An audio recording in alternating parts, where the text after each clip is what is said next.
Elikkä Arto Lauri, sulla on niinku tällainen yksi mahdollinen teoria, että miten tämä niinku Fukushiman ydinvoimala-onnettomuus on saanut alkunsa. Haluaisitko kertoa sen? Joo, siinä on semmoinen systeemi, että 2008 niin ydinvoimateollisuuden tämä uraanituotanto muutui energianegatiiviseksi. Ja 2007 4 kuukauden välein tämä Venäjän Putin ilmoitti 3 kertaa, että Venäjä lakkaa tuottamasta uraania maailmalle, koska se on energianegatiivisesti kannattamatonta.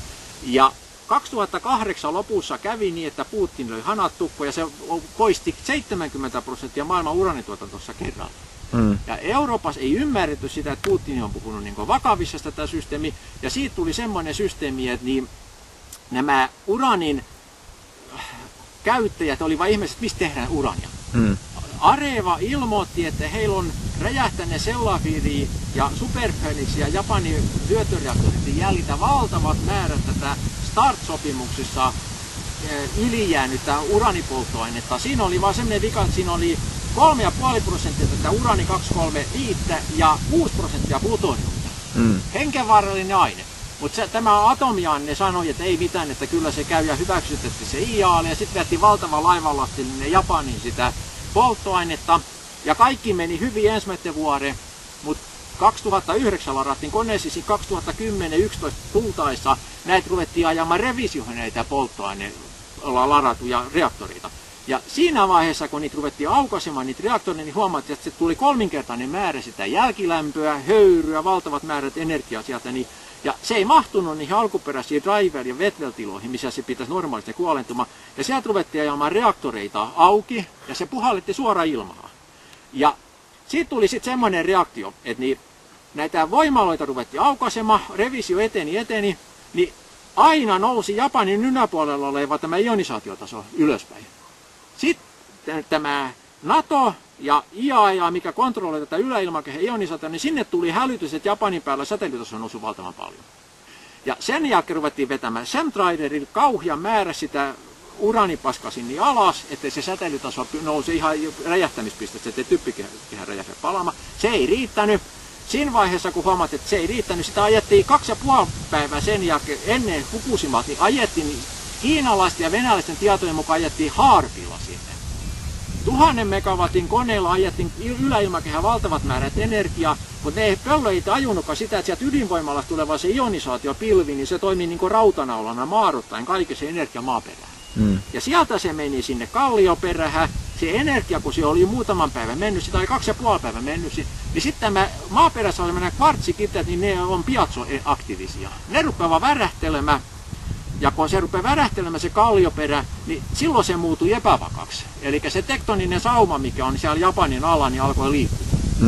Ja siitä tapahtui semmoinen systeemi, että niin se tektoninen sauma laukesi ja se synnytti sen hyökyaallon.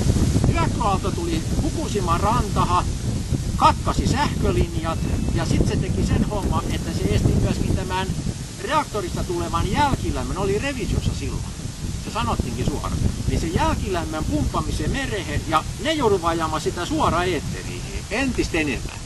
Sitten tuli semmoinen ilmiö, että kun kuumaa höyryä ruvettiin ajamaan ulospäin, niin se alkoi niin hengittämään. Ja se otti happia sinne sisälle ja kun siinä tuli happia, niin tuli vetypalo. Ja ensin sieltä räjähti reaktori numero 1. Sitten kului vuorokauden pari verran, mitä siis sit meni sitä aikaa, ja sitten räjähti tämä reaktorin numero 3. Joo. Tässä vaiheessa tapahtui sitten semmoinen ilmiö, että kun se kallioperä oli tektonisesti niin kuin aktiivinen jo, ja sieltä tuli kolauksia, kun ne atomivoimalat räjähti. Sehän oli 0,5 kilometrin patsas, mikä sieltä 3 läksi. No, se antoi kauhea sykli sinne alakertaan, ja kun tuli lisää voimaa, niin siellä tapahtui sitten semmoinen ilmiö, että siellä Japanin 2 kilometrin syvyydessä on tätä metaanikaasuklatraattia, mikä jäämuodossa oleva metaani on. Ja se perustuu siihen painetasapainoon. Se on hyvin herkkä tasapaino. Se on 2 asteen lämpötila, missä se juuri pysyy kasassa. Tuli isku sinne ja siellä on ne reaktorin alla, kato, kun ne neutronivuot oli vuosikymmeniä mennyt, niin se on porannut, säteilyerosoinut valtavan kauheat tunnelit sinne. Joka reaktori alla on sellainen putki suora sinne. Niin. No sinne putkehen tapahtui sitten sillä lailla, että se 4-reaktorin alla oleva metaaniklatraatti jää, niin se muuttui 160, siis tämä on Nils Axel Mörnerin niin esittämä oppi, minkä mukaan mä tässä nyt etenin tässä hommassa, niin se muuttuu se metaaniklatraatti 168 kertaa tilavammaksi. Räjähtää ihan hetkessä. Ja se tulee aivan kosmisella nopeudella siihen säteilyerosion räjäyttämähän putkeen. Löi sen nelosreaktori, mikä oli pysäksissä, missä ei ollut uraania, missä. Kaikki ihmetteli, miksi se räjähti. Sen kuvia ei näytetty ikään koskaan missä, eikä kerrottu, mitä se tapahtui. Ja mä olen nähnyt kuvaa, missä 14 metrin paksu se betoniseinämä on räjähtänyt. Sieltä on niin suora tullut leka sieltä maasisältä.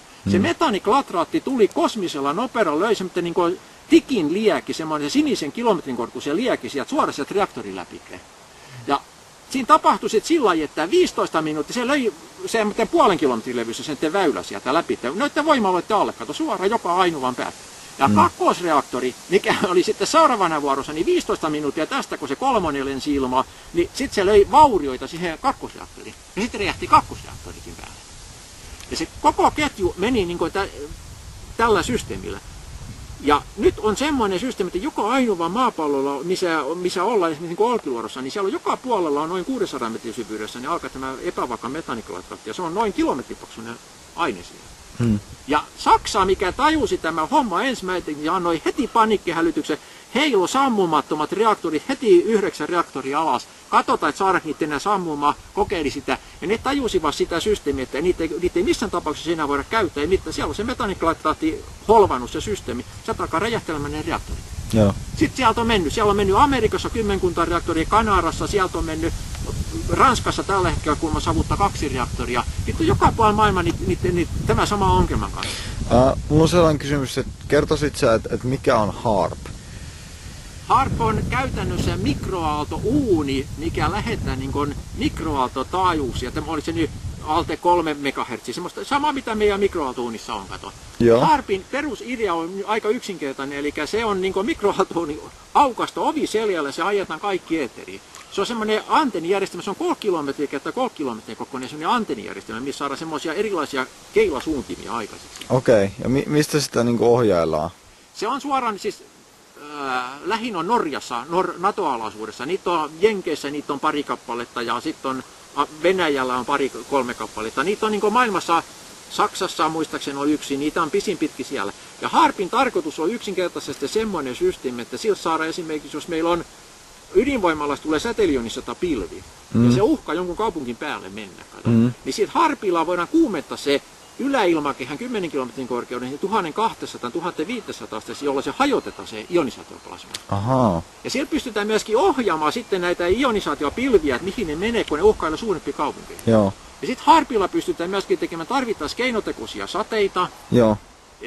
Sillä voidaan esimerkiksi Fukushiman aikana niin sanoit, että siellä oli 2-3 päivää satoi koko ajan, kun HAARP teki keinotekoista sadetta, katsot, se puhdistaa se ilmakehä, se ionisaatio alaspäin. Joo.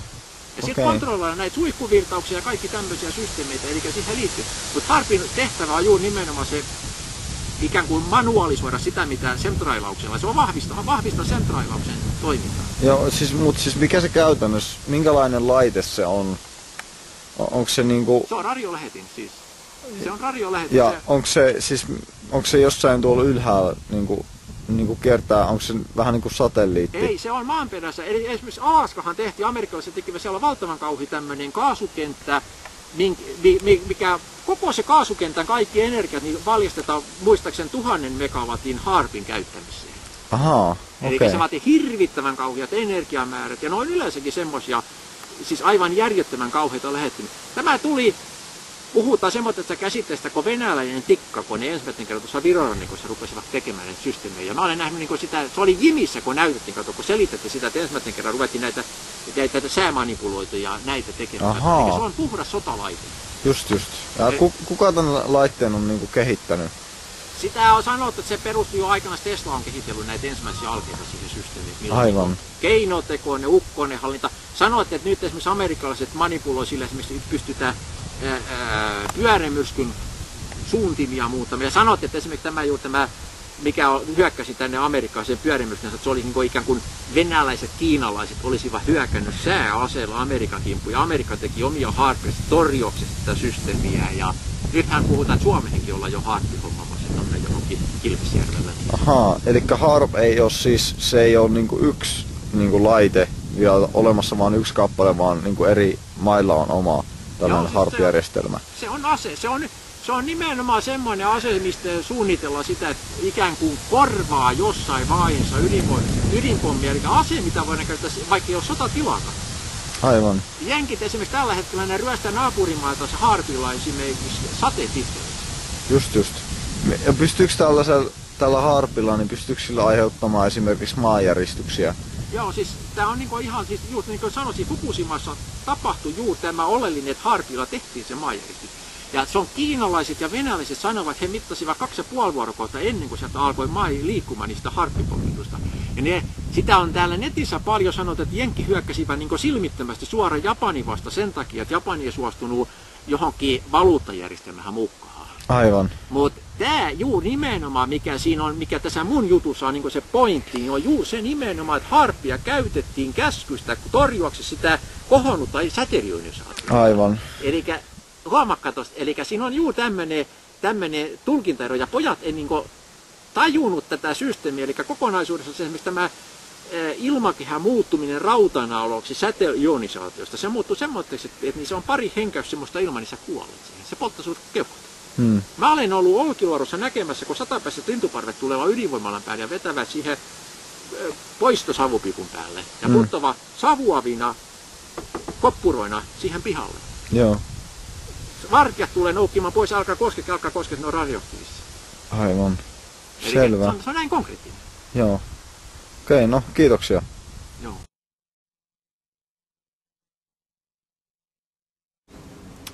Elikkä me ollaan nyt Olkiluodon saarella, Eurajoella. Tässä näkyy noin Olkiluodon ydinvoimalat. Siinä on 1 ja 2. Meillä on täällä haastattelussa ydinvoima-aktivisti Arto Lauri. Jos mä oon ymmärtänyt oikein, sä oot ollut ilmeisesti joskus ydinvoima-alalla töissä. Kerrotko hieman työtaustastasi? Joo, mä olin 30 vuotta, että mä menin siinä 77. Siinä vaiheessa, kun noita vielä rakennettiin. Ja mulla oli semmoinen systeemi, että mä olin niin sähköasentajaksi, mä tulin sinne töihin. Ja sitten meitä ruvettiin perehdyttämään ja kouluttamaan siihen systeemiin. Ja mä olin esimerkiksi Aseatomin niin laitosperehdyttämiskoulutuksessa yli vuoden. Niin sitten TVO opetti meitä kaikennäköisiä näitä systeemeitä. Mä olin sähköpuolelta oli niin tässä relekoistosysteemissä, eli mä hallitsen kaikki nämä 1000 tai sanotaan nyt 100 relejärjestelmät, turvajärjestelmät sekä Olkiluoto 1 että Olkiluoto 2. Ja sieltä niin mä olin siinä hommassa niin 10 vuotta ja sieltä mä siirryin tähän kulunvalvontajärjestelmään. Mä olin siellä ollut, meitä oli aina 3 kaveria melkein 1000, kun siihen systeemiin ajettiin sisälle.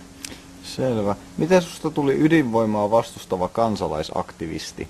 No juu, se on semmoinen, että se oli yksi semmoinen kaveri, se oli 35-vuotiainen kaveri, kun oli kova atomivoiman kannattaja siihen. Ja hän tuli yhtäkkiä sanomaan mulle, että niin me tavataan nyt viimeisen kerran. Ja hän sitten sanoi, että hän oli vuoden aikana saanut 3 kertaa perätysten leukemia. Ja nyt näyttää, että nyt lähtee henki. Ja mä olen menettänyt näitä työntekijöitä, siis niitä menee sillä näitä työkavereita systemaattisesti ennen eläkeikää, niin niitä menee ihan siis kymmenittäin jatkuvasti. Eli mä olen satoja työkavereita menettänyt tästä ja se on niin kuin, nämä kaikkinensa, niin ne on aukaissut mun silmät tässä systeemissä. Mä olen ikään kuin oppinut tähän systeemiin. Aivan. Kuuluuko sun mielestä ydinvoima menneisyyteen? Mitkä on niin kuin ydinvoiman riskit? Ydinvoima on ehdottomasti menneisyyttä, se kuuluu siihen 40-luvun sotatekniikkaan. Se on ihan puhdasta sotatekniikkaa. Siinä on niin minkäännäköistä positiivista systeemiä. Asia-atomi on meille silloin opettanut, että ydinvoimateollisuus on alue, missä koko energiatase ei ole koskaan ollut positiivinen. Ja 2008 eteenpäin se oli jo 5 kertaa energianegatiivinen. Aivan. Ja riskeistä mä nyt sanoisin, että esimerkiksi tämä ydinjäte on semmoinen, että jokainen tuotettu ydinvoimainen kilowattitunti niin kasautuu meidän biodiversiteettiin ja muuttaa kriittiseksi massaksi koko ajan tätä ympäristöä, missä me ollaan. Se tulee tappamaan 100% varmasti käyttäjänsä. Einstein jo sanoi tämän ihan yksilöllisesti. Aivan. Oletko sä sun aktivistiuralla niin kohdannut sensuuria? Tai miten Suomessa niin suhtaudutaan ydinvoiman vastaiseen kritiikkiin? Siis eihän tässä ala mitään muuta olekaan kuin sensuuria. Eli heti kun mä aloitin tätä systeemiä, niin mulle lähtiin tuolla sisäministeriön puhelinluettelon kokoinen kirjoitus, että kaikki mitä sä näet, mitä sä kuulet, mitä sä saat selville, niin kaikki on salasta materiaa, mistä sä koskaan puhua, kenelläkään sä sanoa yhtikäs mitään. Siis, ja huomasi, se oli suoraan alistettu sisäministeriölle, Supon alaisuudessa systeemissä. Joo, eli ilmeisesti, onko sulla jotain muita esimerkkejä? Niitä sä haluaisit kertoa tällaisesta niin sensuurista tai... Joo, siis sanotaan, että mähän olen niin Suomen bannatuin ihminen, että kun mä olen näistä esimerkiksi netissä julkaissut, niin siellä on siis 100 määrin foorumissa. Mulla on koko aika niin tusinan verran erikoispoliisia. No, Vuojoella toimii erikoispoliisiryhmä, tämä Supon karhuryhmä, minkä ainoa tehtävä on käytännössä bannata mun ulos kaikista mahdollisista mahdottomista paikoista, lehdestä, TVstä, joka puolelta. Yksi hyvä esimerkki, tuo kaverit otti silloin ensimmäisen kerran, kun laitos starttasi semmoinen peittosotukuva, missä näkyy mustavalkoisessa kuvassa, kato semmoinen, miten se vuota sitä neutronivuota se systeemi. Kaverit pistettiin rivihin 12 kaveria ja sanoivat, että jos yksikin kuvaa, niin se on aina automaattisesti Supolle ja tuomiot päälle. Ja irtisanota ja niin edelleen. Tämä oli ensimmäinen, ja tämä tapahtui jo 78 siellä ihan syksyn korvaa. Tänäkään päivänä sitä ytimekäs, missä pojan julkaisivat sen kuvan, niin sitä ei kumma saa mistään. Se sensuroitiin kautta. Se on Turun yliopisto, se on, siis Turun, Helsinki, kaikki Tampere, kaikki käytetty läpi. Sitä ei löydy mistään. Mä olen sen nähnyt vaan sen kuvan. Ja se on ytimekäs, mikä julkaisi ihan virallisesti. Ja kuvittele, kato, nyt niitä on sitten aika 78 ja edelleenkin sitä ei saa mistään. Joo.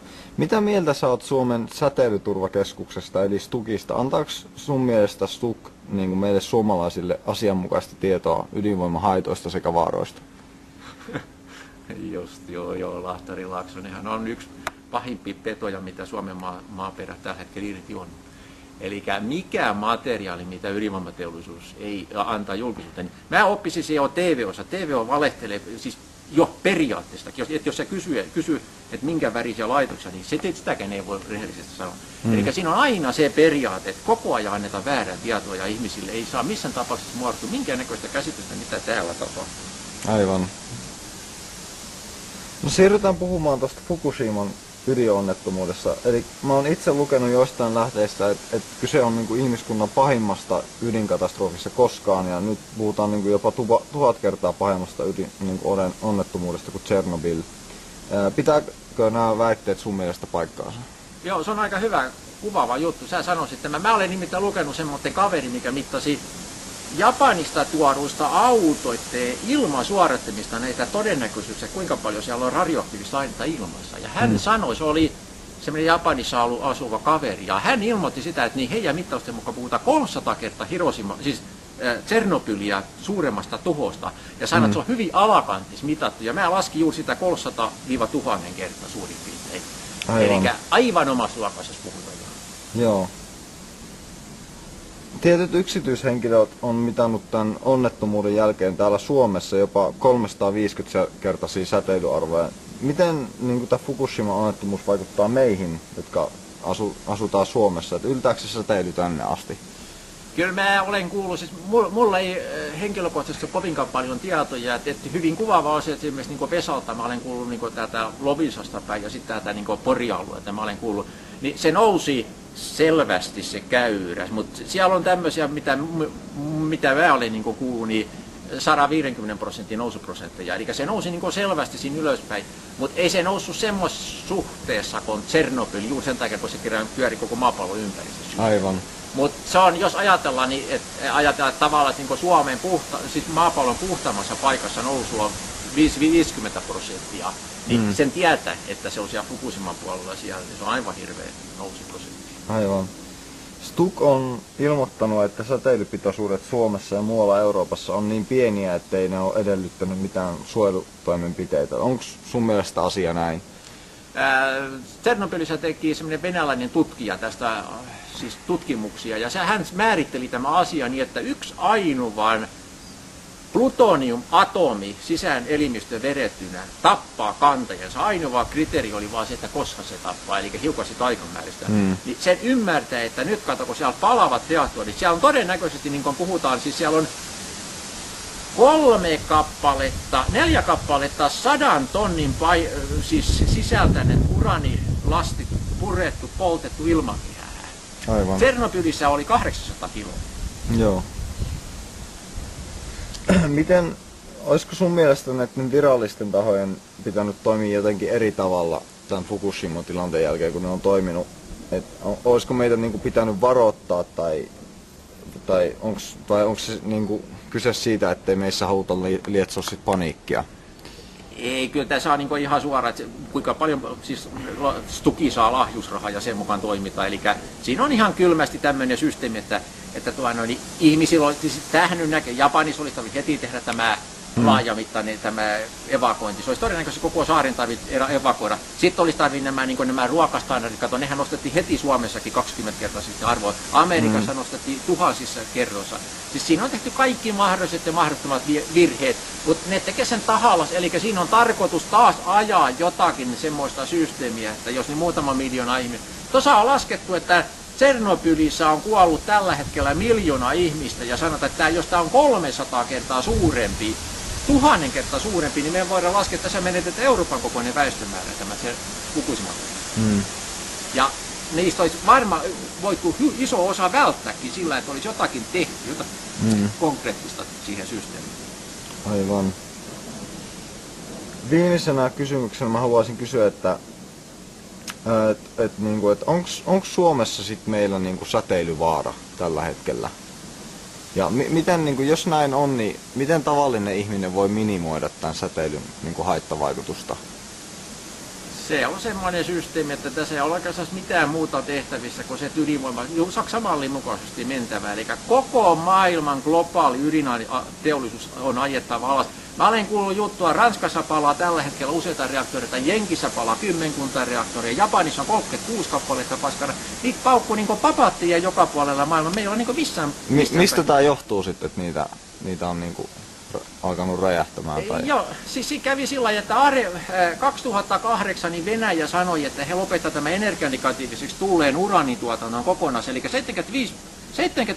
70% maailman uraanista tuli Venäjän kautta ja Venäjä lopetti koko tuotannonsa hetkessä. Ne varottivat 3 kertaa perätystä sitä, 3-4 kuukauden välein. Euroopassa ei uskottu sitä systeemiä, Venäjällä oli hanat tukkoon. Sitten kysyttiin, että mistä nyt tehdään uraanipolttoainetta, kun mistä tulee. Areva sanoi, että heillä on täällä Sellafield ja Superphoenix ja näiden Japanin hyötyreaktoreiden räjähtäneiden hyötyreaktoreiden polttoainetta, missä on 6% plutoniumia, lyödä sitä näihin vanhoihin reaktoriin. Japanihin vietiin maailman suurin lastillinen radioaktiivista plutoniumia.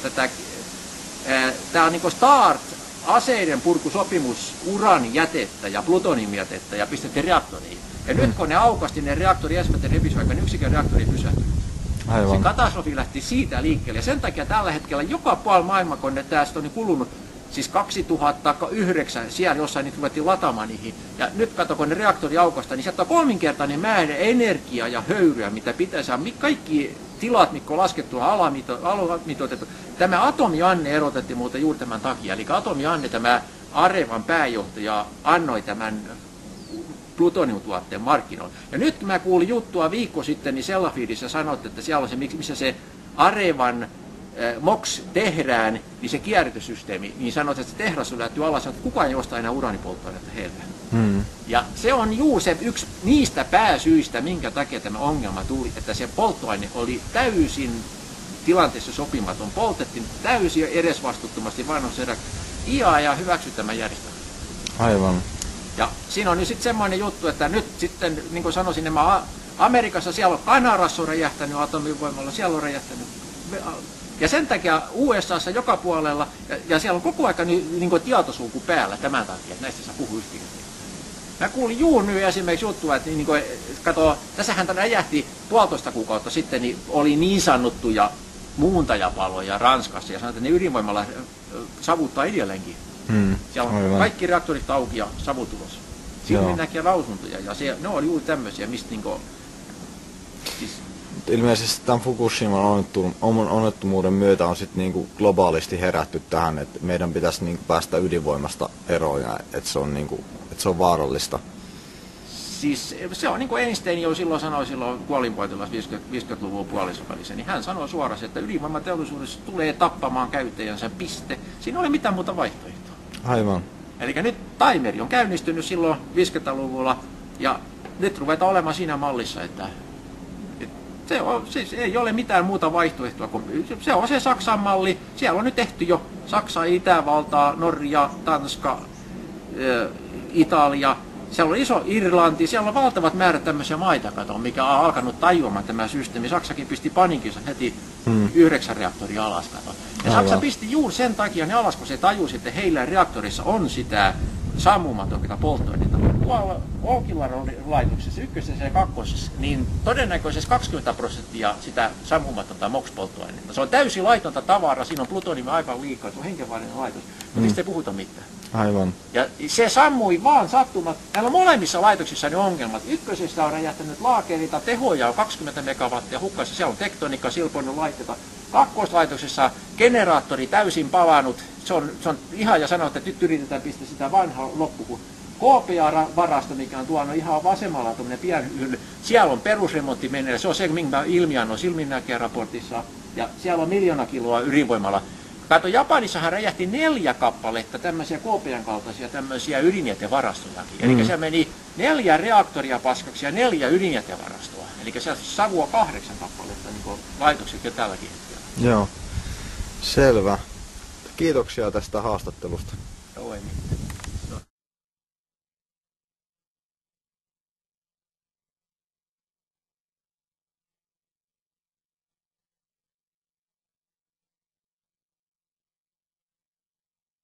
Houston, we have a problem.